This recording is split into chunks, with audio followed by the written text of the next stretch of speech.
We are back, and I'm so happy to be back. A lot life is I can't wait to fall is finally coming. I can't wait. I really, really can't wait. And um, which means football's coming back. So I've been very busy with like life and work and all of that, but now that football's coming back, especially the fall part, help ease off the workload a little bit. So because summer is always the busiest time where I work, and so fall focus more on the football, um, and the Minnesota Vikings. So Minnesota Vikings have done a lot in these last couple weeks. Played a couple preseason games, 53-man roster, practice squad, and some other stuff, signings and Brian Flores and all that type of stuff. So much to go to give my thoughts on and all that. Alex, welcome. Um, I guess before I go to the recap, since you're here, Alex, I'll just briefly comment on that whole. I know it's old news and all that, but I just been too busy to really speak on it. The whole Brian Flores situation, that whole Brian Flores situation thing. Um, I think Flores. Okay, the whole comments and all that. It's Tua's opinion, and all that. People learn in different, like I always think people learn in different ways. You need to talk to people in different ways. So in Minnesota he's very well liked, and even during his press conference, a couple teammates, it's called a couple of his players, Harrison Phillips, and I want to say Josh Metellus, um, stood behind him and all that. And that was great to see them sticking up. I think Flores, yeah, people can change. People can change. That's the main thing I want to get from the whole Brian Flores thing, that people can change. When you're in a head coaching spot for your first time ever, it's weird, and you don't know, because you're used to just coaching the defensive players. You An offensive player, the offensive side, maybe you're not as used to talking those type of players or coaching or mentality or whatever. But everyone is different, and he has sort of taken that with him into Minnesota, and has really learned from Miami, and put a more positive impact into Minnesota. Because while Ed Donatel maybe was more of like had that people's man personality, he was not a good coordinator. So we got rid of Ed Donatel in 2022 and got Brian Flores. Brian Flores brought a little bit more. How can I say? He brought a little bit more aggressiveness in regards to how the defense is run, but also a little bit more personal, but still trying to be that a little bit more, still that personal side of it, because we are, at the end of the day, because we brought him in, we are building this culture. Quasey and Kevin O'Connell have done a great job so far, um, bringing this culture together, and it's been a very positive impact. All three of them working together with Brian, Kevin, and Quasey, and of course Wes Phillips as well. Even though Kevin O'Connell's really the one who really runs the offense at the end of the day. So, and of course, I've met Brian Flores, and he's a super chill, good dude, and probably one of the more approachable people I've ever met. So, yeah, I mean, he's just a cool all around dude. And if he ever gets that opportunity to ever coach again, of course I don't want him to leave, but If he ever does get the chance to coach again, I think he, as a head coach, he will, he knows how to uh, adapt by the things that he learned. Um, over these last couple teams he's been on. So oh yeah, he was also in Pittsburgh under Tomlin before he came to Minnesota. I forgot to mention. I forgot that. So so I think I hope we can keep him long term. But hey, hey, the defense, if it can be top half, I'll be good with that. So love my man B flow, and hopefully we can get closer and closer to top 10. So in terms of talking about, and we will get more in terms of the defense and all that when I break down the 53 man roster and my thoughts and all that, and the practice squad as well. But I'm just going to quickly go over these two preseason games that the Minnesota Vikings did play. I didn't get a chance to really react to them, so just to show as a pinpoint, I'm just going to show uh, the score in terms of topics I'm talking about. So I'll quickly run through my thoughts on that Browns game. Nick Mullins, 11 of 21, 135 yards and a touchdown. Should have had some interceptions. So Nick Mullins is the Nick Mullins that we know.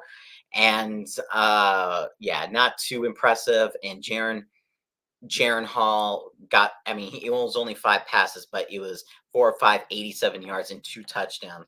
One of them, Deshaun Jones, for that long touchdown. So Jaron Hall played very well against the Browns. Matt Corral did not complete any passes, and we know he's got already, but he let up a safety those final 2 points. And then on the run game, Kenne and Miles Gaskin did a great job on the ground. I thought Kenne was a for sure lock. Yeah, no. Yeah, no. As I said, Deshaun Jones, that one catch for 71 yards and a touchdown. Tristan Jackson, 3 catches, 39 yards and a touchdown. Speedy Jalen Naylor, might be wide receiver 3. 1 catch, 31 yards, and the other touchdown was Malik Knowles for a 1 yard catch. For the defense, let's see, Kobe Francis, and let's see, I think he recovered a fumble. No. Oh, sorry. Uh, so there is that. And then, of course, Mr. Lewis Seen. That was his breakout game for that one game, preseason game. Lewis Seen had an interception, a sack, a tackle for loss, couple quarterback hits. And that was a Lewis Seen that we were hoping to see this entire time. Yeah, but did it show against the Eagles, which we'll get to in just a moment? No. The other sack was Brian Asamoah. I mean, he's a stud. So, and Bo Richter. So, the other interceptions, Kobe Francis and Dwight McGlothern almost returned it for a touchdown, 91-yard return. And Will Rackard, rookie kicker, love it. 2 41-yard long was his longest one, but he was perfect. And yeah, and the defense did a great job against the Browns. Browns weren't really that. Didn't the only touchdown they got was Deontay Foreman touchdown, but there was a pass interference in the end zone, which I didn't agree with.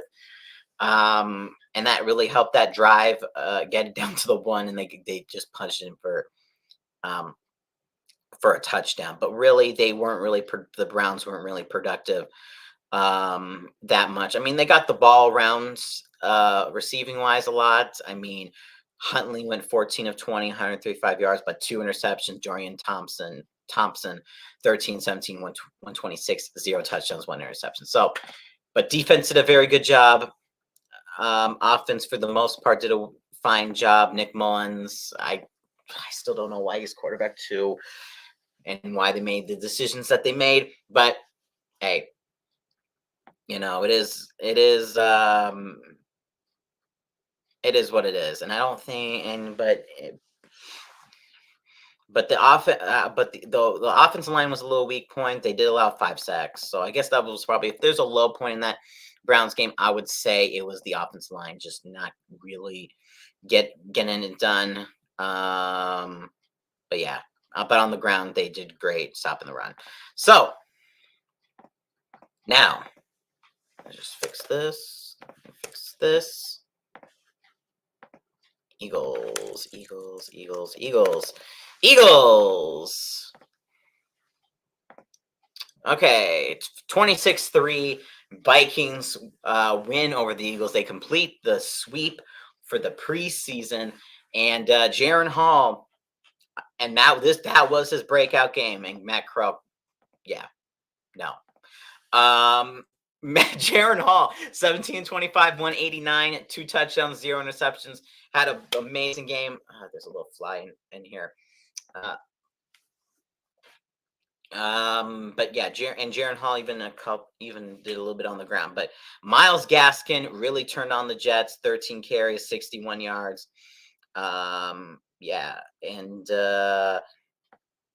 receiving wise, Lucky Jackson, 4 catches, 53 yards, and a lot of spraying the ball around. The 2 touchdowns were Justin Hall, 2 catches, 24 yards, and Tristan Jackson, 2 catches, 15 yards, and a touchdown.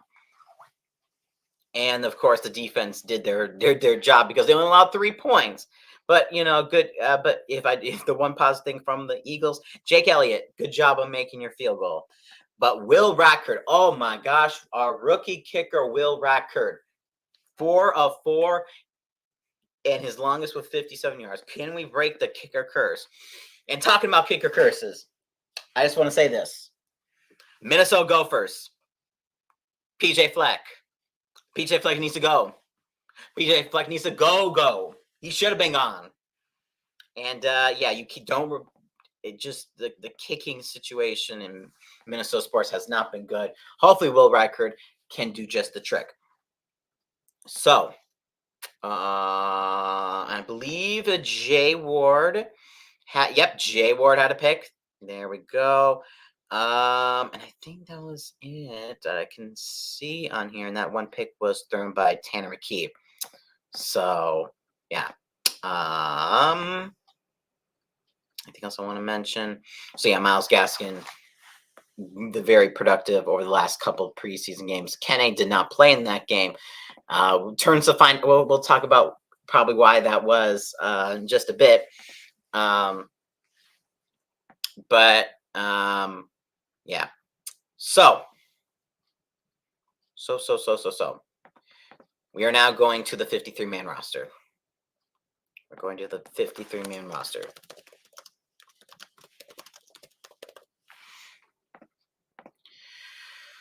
Okay, Vikings 53-man roster. Let's just share this. You know what? We're just gonna do a share the screen moment because we got to go over this. So initial 53-man roster. So in no really particular order, the 53-man roster. We got Sam Darnold, starting quarterback, Nick Mullins, and Jaron Hall. Of course, the updated version of this is Jaron Hall is no longer on the Minnesota Vikings. So, just take that out.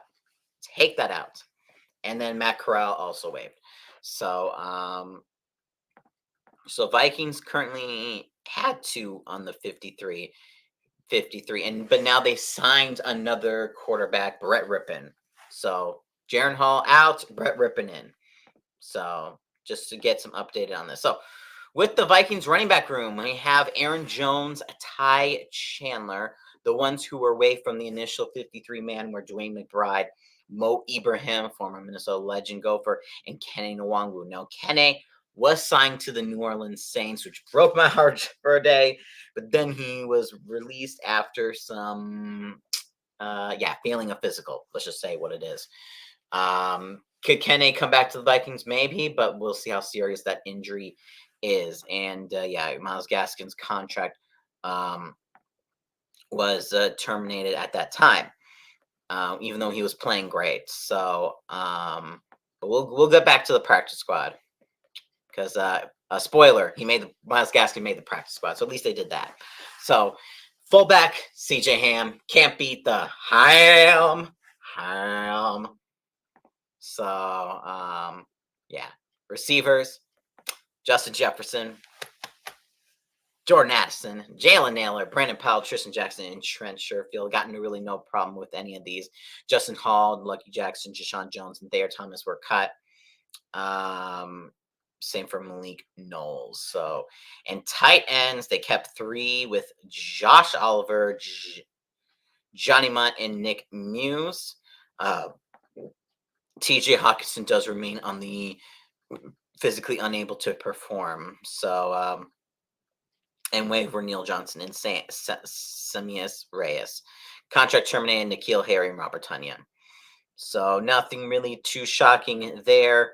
But offensive line, we got Christian Darrisaw, Blake Brandel, Garrett Bradbury, Ed Ingram. Sorry, I just need to do that little pause for Ed Ingram because for no reason whatsoever. Sorry. Ed Ingram's been a thorn in this team's side. Brian O'Neill, David Questenberry, Walter Rouse, Dan Feeney, and Michael Jurgens. So hopefully Ed Ingram doesn't start. Hopefully but if he does, it is what it is. And Dalton Reisner, please come back at some point to replace Ed Ingram. Because he's on injured reserve designated for return. And waiver matching Chuck Flaga, Doug Nestor, Spencer Rowland, Henry Bird, and Tyrese Robinson. Boop. Here we go. Defensive line. Jonathan Bullard. Love it. Harrison Phillips, Jerry Tillery, Levi, Drake Rodriguez.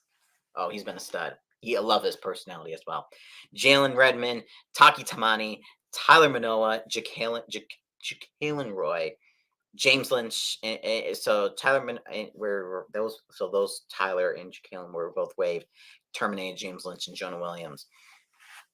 So it really sucks, but for the ones who were terminated. But in terms of who I put above, I mean, those are sort of the guys who I got for the defense line. So not really too much. Too much I really would disagree with. I mean, maybe I'm thinking about Jalen Rogers, but maybe getting in there over maybe someone else. But yeah. Outside linebackers, Jonathan Grenard, Andrew Van Ginkel, Pat Jones II, Dallas Turner, and Jahad Ward. Got no problem there. Of course, Bo Richter, oof. That cut was that stinged. But yeah, would have liked to get him in maybe over Jahad Ward. And Gabe Murphy placed on injury reserve, designated for return. Inside linebackers. Let's get to inside linebackers. We've got Mr. Blake Cashman. Love him. Ivan Pace Jr., Kamaje Grugier-Hill, and Brian Asamoah, and waive Dallas Graham. I mean, yeah, nothing really to overanalyze here. Jordan Kuzniak also injured reserve. Cornerbacks, Stephon Gilmore, who we recently signed. By the way, if let's do a brief pause for Stephon Gilmore. Stephon Gilmore, we signed for a 1 year, $10 million deal. I think he was a good pickup just because we need the depth. Brian Murphy can't really do it all himself.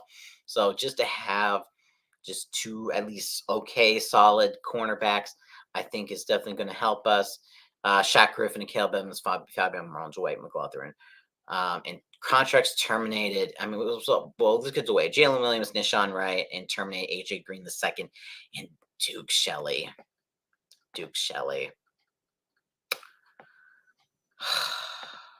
Damn. Again, that just hurts. It hurts, but I really wish he could have made the roster.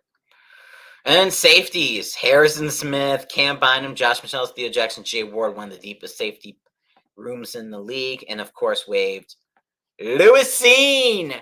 Goodbye. Goodbye, goodbye, goodbye, goodbye. Don't need you anymore. He's been a bust, and I just no reason to see more of him here. Which led best of him in Buffalo was supposed to be the Jets, but now it's the Bills. So I don't know. But I think maybe they saw how good he was in that one preseason game against the Browns. So yeah, but yeah, goodbye. Specialist Andrew Paul, long snapper, kicker Will Rackard. Please break the kicking curse, and Ryan Wright. So yeah, no shocks there. I think that is it. So quarterbacks this year. So this is from a historical standpoint. They've been tracking this 2016. So 3 quarterbacks this year. Last time we had 3 quarterbacks were in 2018. Last time we kept 2 running backs on the roster. For it's been before 2016, I guess. Fullback always kept 1. Receiver 6. We've been keeping 6 for handful of years, even had 7 in 2020. Tight ends 3. Last time we had 3 was in 2022. Offensive line 9. That seems to be really common for us. Defensive line 6. So a little on the lower side under Kwesi and Kevin O'Connell. Outside linebackers 5. Yep. And then 4 these last, under Kwesi and Kevin O'Connell. Had a little bit more under the Spielman regime. So defensive backs 11. One of our higher numbers since the 2017 Vikings. Specialists, and of course that's 3. So yeah, that is the Vikings 53-man roster. So now we are gonna go. We're gonna go to the practice squad now.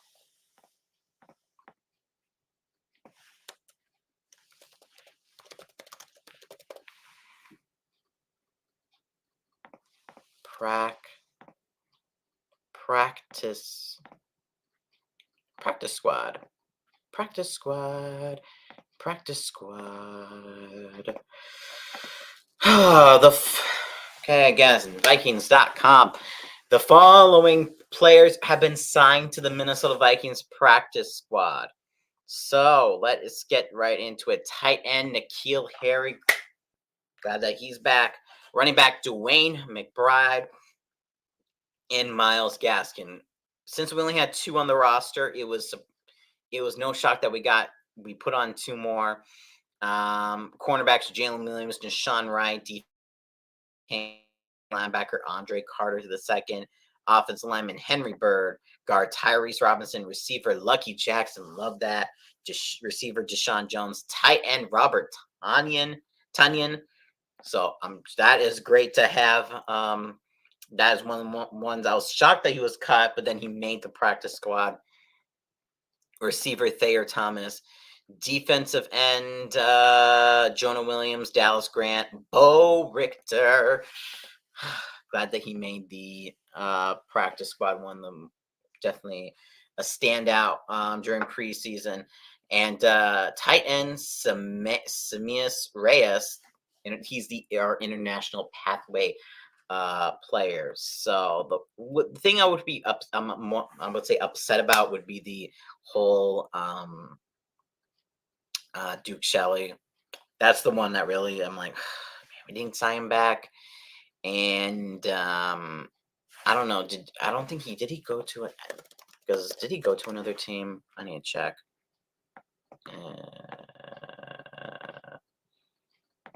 No, he did not go to another team. So I'm like, I don't think I saw him go to another team. So yeah, Duke Shelley still on the open market. Really wish we could have at least put him on the practice squad, but that is just unfortunately not going to happen. So there is that. Let's see what else. The Vikings right now. Looking at it, let's see. Any other stuff? I'm trying to think of any other stuff I missed because I'm I know I'm sort of rolling past this right now because I mentioned Kene. Maybe he'll come back. But yeah, I mean, oh yeah, Cowboys signed Linval Joseph. There was that. So Mike Zimmer trying to bring all the old people together. Oh, Dalvin Cook to the Cowboys. I mean, Mike Zimmer. This is Mike Zimmer trying to bring the old gang back together. That's been very interesting to see. But yeah, when Eric Kendrick signed to the Cowboys, Mike Zimmer was already announced he was on the Cowboys. I was just so shocking just because he mentioned Zimmer. He mentioned Zimmer in the whole fear-based organization, all that stuff. So, yeah, it's going to be interesting what the Cowboys do. The Viking and then back to the Vikings. I think what to really expect from the Vikings this year. We have JJ McCarthy. And going to be out for the season. So Sam Darnold, it's going to be the Sam Darnold show. Sam Darnold will be backed up by Nick Mullins. This is going to be, if Sam Darnold goes down, I mean, here's the thing. I mean, I know Sam Darnold's not the greatest, but if he goes down, it's going to be a rough ride. That's all I'm going to say. It's going to be a rough ride if Sam Darnold goes down. So, yeah. So, talking about, I do want to talk about this, though. Because it's just from yesterday. Since we are talking about recent events, I know it's not Minnesota Vikings, but it still needs to be, I still feel like it needs to be talked about. So, yeah, the Minnesota Gophers. I already said fire PJ Fleck earlier this stream, but gosh, this was so bad. This was so bad. I mean, Max Johnson, I'm sad that he got hurt. That was so terrible, landing on the leg and on the sack. 12, 19, and 71 yards, an interception.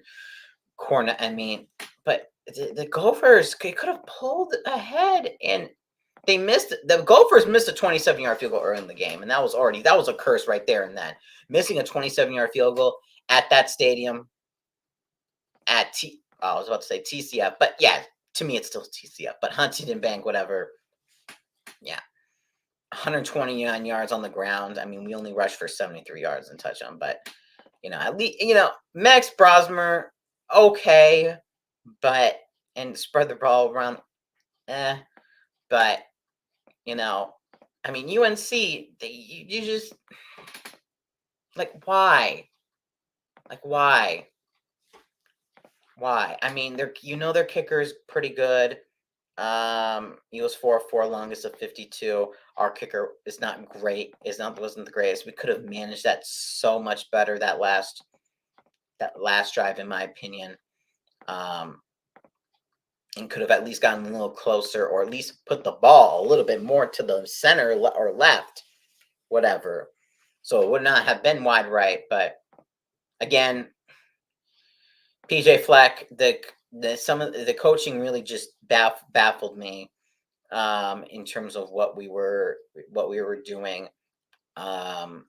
We got to the quarterback 2 times, and we got an interception, which was good, but it's just no. And talking about that, it's just like, it's just struggles being a Minnesota sports fan and having come down to a last second kick. And oh yeah, North Carolina, I already thought that was going to be a loss anyway, but nope, I need to remove that. But damn, for it to come down to that, and then we lose, that sucks. That freaking sucks. And I hope that doesn't happen. I hope that it doesn't happen again. So Gophers are going to be playing Rhode Island next Saturday. Hopefully they win. I might want to do some college football games too. And just to mix it up a little bit, add that into.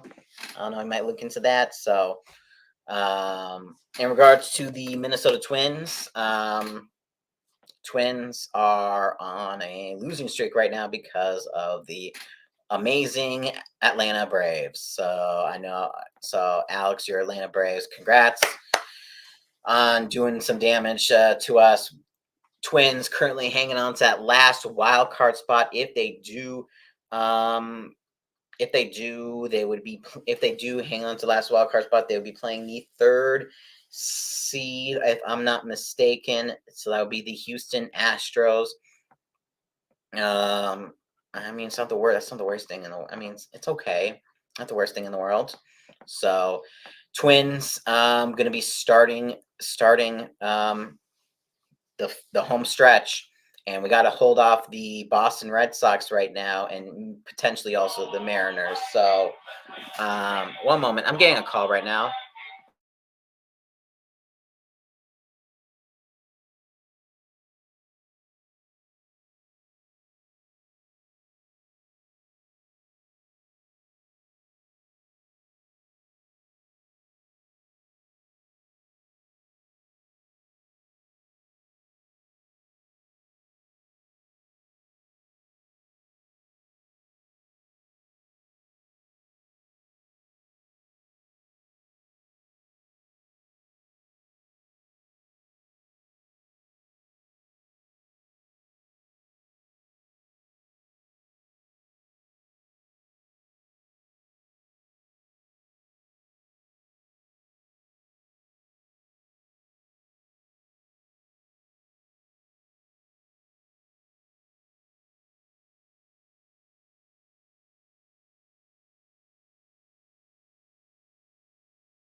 My bad.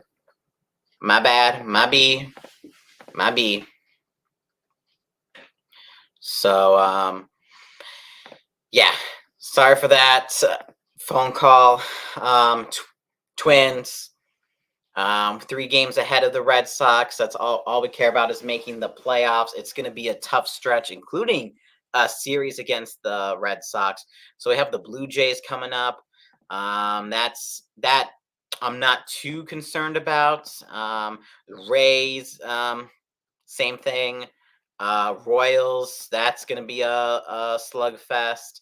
Angels are not going to be too much of a worry.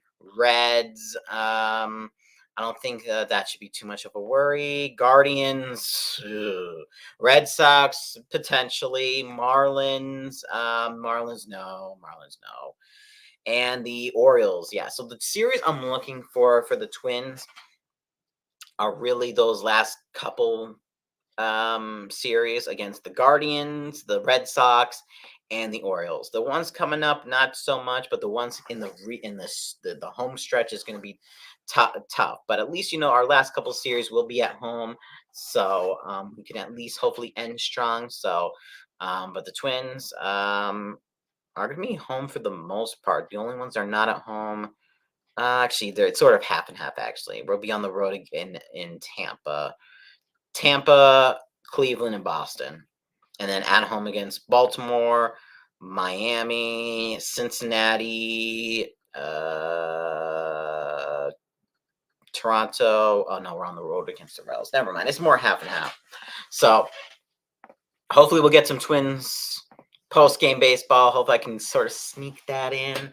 I'm really trying. I don't want to at this time. I don't want to commit to anything at this moment. I'm still trying to do a lot of other stuff. I still need to get my season prediction. I'm really trying to get out this. I'm really trying my best to film and put together some type of Vikings season reaction 2023, 2024. But we'll see what happens in regards to that. So yeah. So I believe Jim B will be doing a Q&A at 6, if I'm not mistaken. Let me just check his schedule for a moment. And hopefully me and Jim will be doing some live streams together relatively soon. So when the Vikings Lions play. So yeah. Say he'd be doing his talk at 6, so it's in 24 minutes. And of course, Tom doing his Q&A at 6:30. So yeah, normally I do not work. I mean, I do work at this time, work right now, but I sort of switched my schedule around this week for certain reasons. So to make things work, and of course Labor Day weekend. So yeah. Anything else I want to mention? I mean, Timberwolves and Wild not really doing anything right now. I guess the Lynx, yes, the Lynx, Minnesota Lynx. They're in the playoffs. Love that for them. Hopefully, trying to get the number 1 seed. I don't think they're gonna outdo the Liberty. But I like that they beat the Indiana Fever, though, of course, for obvious reasons. So, Lynx, maybe we'll get a playoff stream. Maybe, I don't know. It's just trying to work everything in very well. I just hate that the playoffs are just like the MLB. It's during the football season, so trying to fit everything in is just going to be very difficult. But if there's like a Twins playoff game and a Lynx playoff, well, I'm trying to think. When are the let's say WNBA playoffs 2024?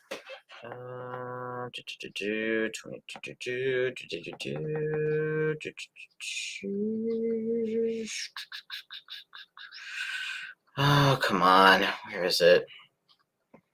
Playoffs, round 1. Oh, they don't even have times. Great. Okay. Well, hopefully most of the WNBA playoffs will happen in September, late September. So it'll be a little over in baseball. So I'll decide what I want to do. It's just a lot of things going around in my mind right now. I still need to now the one other thing I do need to get out, that prediction video. I need to get out this prediction video. I need to really make a bang on this thing. Get out the prediction video. That's one of my number 1 things I'm going to be working on.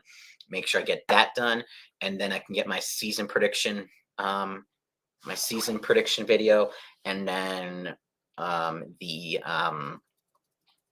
Viking season reaction. Those are my top, but in that order.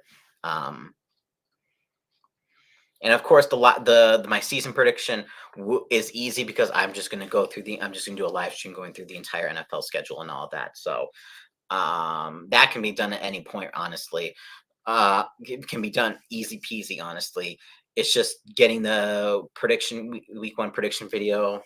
Just need to get that out. And then the season reaction video, that's gonna be a pain in the ass. That's gonna be a pain in the ass. And if it has to come out, like one day before the Vikings start, it comes one day before the Vikings start. So, but hopefully I'm gonna maybe try to get that on on Labor Day. I don't know. I don't know. But again, I hope you guys have an amazing rest of your day. I'll probably try and do all that stuff at some point. So just keep notifications on and all that. So again, so yeah, I don't know if Jim B's Q&A is going to start. Q&A has set up his Q&A. No, he has not set up his Q&A. So I'll just I'll just recommend you guys go over there in about 20 minutes. So yeah, that's my recap of preseason week 2 and 3. 53-man roster, practice squad, signings, and the whole Brian Flores situation. So thank you all for joining in. This has been Adam, also known as Minnesota Vikings Man 28. And as always, Skull, love you all.